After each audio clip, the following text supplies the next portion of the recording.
آپ ایک کام کیجیے، پہلے فیس نکالیے۔ داروغہ جی غصے سے بولے، چھپا خانے میں کیسی فیس جناب من؟ چنانچہ جو پولیس کانسٹیبل تھا اتیبل سنگھ، جو داروغہ جی تھا، جس کا دوسرا نام داروغہ جی بھی ہے، داروغہ جی کے نام سے بھی پکارتے ہیں، تو اس نے وہ اس سے غصے میں کہا، یہ گورنمنٹ کا ہسپتال ہے، یہاں کیسی فیس؟ چوکے لال، ویسی ہی جیسی ان منشی جی نے مجھ سے وصول کی تھی جناب من، میں بھی وہی فیس مانگتا ہوں، وہی فیس جو اس منشی نے مجھ سے وصول کی تھی، یعنی رشوت لی تھی، کیونکہ یہ اکاؤنٹنٹ تھا کچہری میں، کسی کام کے بہانے چوکے لال سے فیس لی تھی، یعنی رشوت لے لی تھی، اور اس کا نام فیس رکھا تھا۔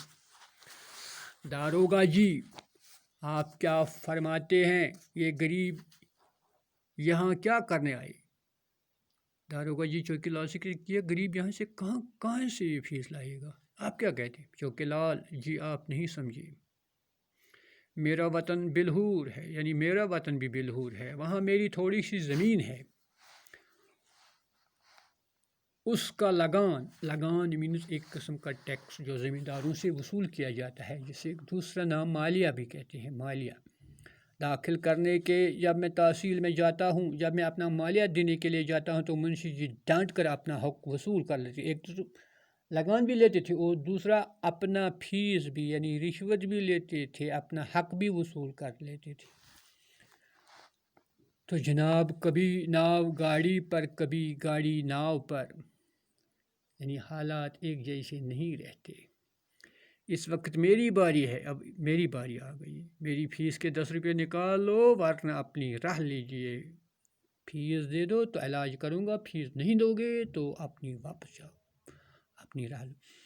داروغہ جی نے منشائن سے روپیے مانگے، داروغہ جی نے بیج ناتھ کی بیوی یعنی منشی جی کی بیوی سے روپیے مانگے، تب اسے اپنی بکس یاد آئی، یعنی تب اسے اپنا صندوق یاد آیا جس میں انہوں نے پیسے رکھے تھے، چھاتی پیٹ لی، اب وہ زارو قطار رونے لگی، اسی میں رکھے تھے، اسی بکس میں رکھے تھے جو وہ ٹرین میں ہی بھول گئے تھے۔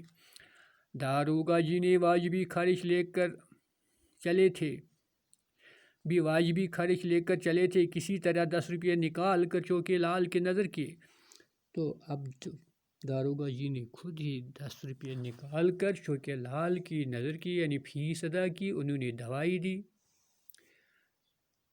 کچھ دن افاقہ نہ ہوا، دن بھر کچھ آرام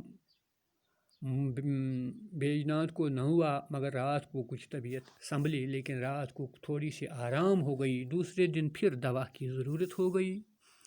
داروغہ نے بہت منت کی لیکن چوکے لال نے ایک نہ سنی۔ دوسرے دن جب چوکے لال کے پاس گئی تو اس نے بھی ایک نہ سنی، یعنی بغیر پیسے کے، بغیر فیس کے کوئی کام نہیں ہو سکتا۔ آخر منشائن کا ایک زیور جو کہ 24 روپے سے کم کا نہ تھا بازار میں بھیجا گیا۔ منشائن کا ایک زیور، سونے چاندی کا زیور ہو، اس کو جس کی قیمت 24 روپے تھے، اس کو بازار میں بھیجا گیا۔ تب چوکے لال نے دوائی دی، پھر چوکے لال نے اس کی دوائی دی، یعنی جب فیس ادا کی تو پھر چوکے لال نے دوائی دی۔ شام تک منشی جی چنگے ہو گئے، ٹھیک ہو گئی، شام تک منشی جی بالکل ٹھیک ہو گئے۔ اجودھیا میں پہنچ کر یہ لوگ قیام گاہ کی تلاش میں نکلے، یعنی ٹھہرنے کی جگہ کے لیے نکلے۔ پنڈوں کے یہاں متعلق جگہ نہیں تھی، لیکن وہاں بہت سارے لوگوں کی موجود تھے، انہوں نے جگہ پہلے ہی بند کر رکھی تھی۔ ساری بستی میں گاؤں میں کہیں جگہ نہ ملی، آخر یہ صلاح ٹھہری کہ کسی درخت کے نیچے ڈیرا جمانا ہے، لیکن درختوں کے نیچے بھی جہاں جاتے تھے یاتری لوگ پڑے ملتے تھے، یاتری یعنی جو سفر میں نکلے تھے وہ لوگ درختوں کے نیچے بھی انہوں نے ڈیرا جما لیا تھا، مجبور ہو کر کھلے میدان میں ریت پر بستر وغیرہ لگائے۔ اس کے علاوہ اور کوئی تدبیر نہ سوچی، لیکن لیٹنے بھی نہیں تھے، یعنی ابھی بیٹھے بھی نہیں تھے کہ بادل آ گئے، موسلا دھار پانی برسنے لگا، بجلی کوننے لگی، گھر سنج کر لڑکے چیخنے لگے، بجلی کشمیری میں کہتے ہیں وزمل ہونے لگی، گرج گگرائی ہونے لگی، گگرائی لگی گھسنے، عورتوں کا کلیجہ کانپنے لگا، عورتیں کانپنے لگی، ڈرنے لگی، کسی جائے پناہ کی تلاش ہوئی۔ ادھر تینوں آدمی ادھر ادھر مجبور نگاہوں سے دیکھتے رہے تاریکی میں، کچھ نہ سوچا تھا، پچھتا رہے کہ ناحق آئے، نہ جانے کیا ہونے والا ہے، یا پچھتا ہمیں کون سی مصیبت آ گئی کہ ہم یہاں آ گئے، اب نہ خدا جانے ہمارا کیا حال ہوگا۔ باقی آج کا سبق اتنا ہی۔